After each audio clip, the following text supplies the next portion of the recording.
তারা ক্যাম্পাসে অর্থাৎ হলের ভিতরে গিয়ে তারা প্রথম সংঘর্ষের সূত্রপাত করেছে। তাকে নির্মমভাবে ছুরিকাঘাত করা হয়েছে এবং 11টি সেলাই লেগেছে। আইনের হাত থেকে রেহাই না পায় সেজন্য আমরা আইন শৃঙ্খলা বাহিনীকে আমরা অনুরোধ করব যেন গ্রেপ্তার করা হয়। এই ঘটনা এটি খুবই ন্যক্কারজনক একটি ঘটনা ঘটেছে। ঘটনার যে সূত্রপাত সেটি হচ্ছে ছাত্র শিবিরের কয়েকজন নেতৃবৃন্দ আমাদের ছাত্রদলের কয়েকজন আমাদের জুনিয়রের সাথে কথা কাটাকাটি হয়েছে ক্যাম্পাসের বাহিরে, অর্থাৎ ঢাকা পলিটেকনিকের বাহিরে রাস্তায়। সেই ঘটনার জের ধরে তারা ক্যাম্পাসে অর্থাৎ হলের ভিতরে গিয়ে তারা প্রথম সংঘর্ষের সূত্রপাত করেছে এবং সেখানে আমাদের যে আবদুল্লাহ আল সাদিক, যাকে আপনারা এখনই দেখেছেন, তাকে নির্মমভাবে ছুরিকাঘাত করা হয়েছে এবং 11টি সেলাই লেগেছে। গতকাল রাতে ঢাকা মেডিকেল, আজকে সমৃদ্ধ হসপিটাল এবং এখানে ডাক্তাররা বলেছেন বক্ষবিদ্যা হসপিটালে নেওয়ার জন্য। আমরা এখানে তাকে পাঠিয়েছি এবং আপনাদেরকে অত্যন্ত উদ্বেগের সহিত জানাচ্ছি যে আবদুল্লাহ আল সাদিক যেই রুমে অবস্থান করেছিল হলে, সেই রুমে লাইট বন্ধ করে ছাত্র শিবিরের সন্ত্রাসীরা যে এরকম করে বলছে যে আর মেরো না করে তাকে উপযুক্ত করে ছুরিকাঘাত করা হয়েছে এবং আপনারা দেখেছেন যে তার রক্তমাখা হাত পা এখনও তার রক্ত লেগে আছে। সুতরাং ছাত্র শিবিরের সন্ত্রাসীরা অভিযোগ করতে পারে, কিন্তু আমরা আপনাদের গণমাধ্যমে দেখিয়েছি যে কিভাবে ছাত্র শিবিরের সন্ত্রাসীরা বাংলাদেশ জাতীয়তাবাদী ছাত্র দলের আমাদের একনিষ্ঠ কর্মী আবদুল্লাহ আল সাদিককে এবং আমাদের আরেকজন কর্মী ইয়াসিন ফারুককে কিভাবে উপযুক্ত করে ছুরিকাঘাত করেছে। এবং এই ঘটনা স্পষ্টভাবে প্রমাণিত হয় যে ছাত্র শিবির ঢাকা পলিটেকনিকের তারা হল দখলের যে রাজনীতি গত 5 তারিখের পর থেকেই কিন্তু কায়েম করেছে।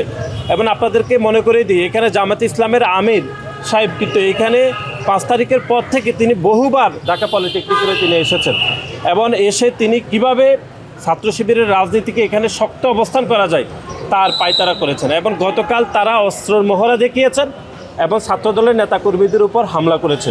এক্সট্রিম মশার কয়েল প্ল্যান্ট ফাইবার দিয়ে তৈরি, তাই সহজে ভাঙে না, সুগন্ধিযুক্ত ও নিরবিচ্ছিন্নভাবে জ্বলে। ডেঙ্গু, চিকুনগুনিয়া বাহি সহ যে কোনো মশার বিরুদ্ধে দেয় এক্সট্রিম সুরক্ষা। এই ঘটনাকে বিচ্ছিন্নভাবে কোনোভাবে দেখলে হবে না এবং বাংলাদেশ জাতীয়তাবাদী ছাত্র দলের নেতাকর্মীদের উপর তারা দায় চাপিয়ে দেওয়ার অপচেষ্টা করেছে, কিন্তু আমরা দেখেছি যে ছাত্র দলের নেতাকর্মীরাই সব থেকে বেশি আহত হয়েছে এবং যে ঘটনা আপনারা নিজেরাও দেখেছেন।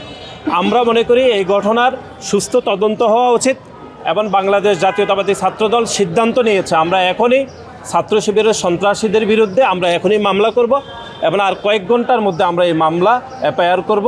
কোনো সন্ত্রাসী যেন আইনের হাত থেকে রেহাই না পায় সেজন্য আমরা আইন শৃঙ্খলা বাহিনীকে আমরা অনুরোধ করব যেন গ্রেপ্তার করা হয় এবং পুরো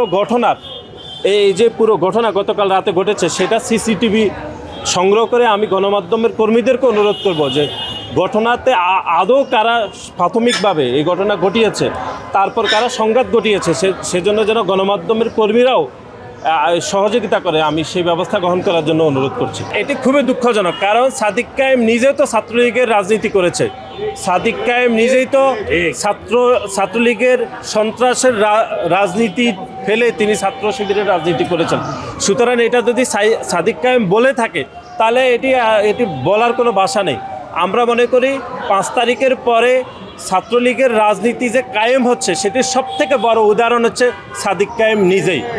সুতরাং আমরা মনে করি এই ঘটনার তদন্ত হবে এবং সিসিটিভি ফুটেজ রয়েছে, আমরা মামলা করব এবং কোনো ছাত্র শিবিরের সন্ত্রাসী যেন এই ঘটনায় কোনোভাবে আইনের হাত থেকে রেহাই না পায় সেজন্য আমরা সংশ্লিষ্ট সকল পক্ষকে অনুরোধ করব। আমাদের এ পর্যন্ত আবদুল্লাহ আল সাদিক, তারপরে হচ্ছে ইয়াসিন সহ আরও 2 জন, সব মিলে 4 জন আমাদের আহত হয়েছে এবং সবচেয়ে উদ্বেগের যেটি লক্ষ্যজনক সেটি হচ্ছে আবদুল্লাহ আল সাদিক যেই রুমে অবস্থান করছিল সেই রুমে এসে তারা লাইট বন্ধ করে ছাত্র শিবিরের সন্ত্রাসীরা আবদুল্লাহ আল সাদিককে মেরেছে এবং মারার সময় তারা বলেছে এরকম চিৎকার করে যে আর মেরো না এরকম করে। আমরা মনে করে এই ঘটনা আমাদেরকে মনে করে দেয় অতীতে যেরকম ছাত্র লীগের সন্ত্রাসীরা যেরকম ছাত্রদের উপর হামলা করতো, যে হামলাতে সাদিক কায়েম নিজে অংশগ্রহণ করেছে, আমরা মনে করি সেই ঘটনাই আমাদেরকে স্মরণ করিয়ে দেয় গতকালের এই ঘটনা। আমরা মামলা করব এবং কোনো সন্ত্রাসী যেন বের না হতে পারে আইন শৃঙ্খলার হাত থেকে, আমরা সেই জন্য সকলকে সতর্ক থাকার জন্য আমরা আহ্বান জানাচ্ছি।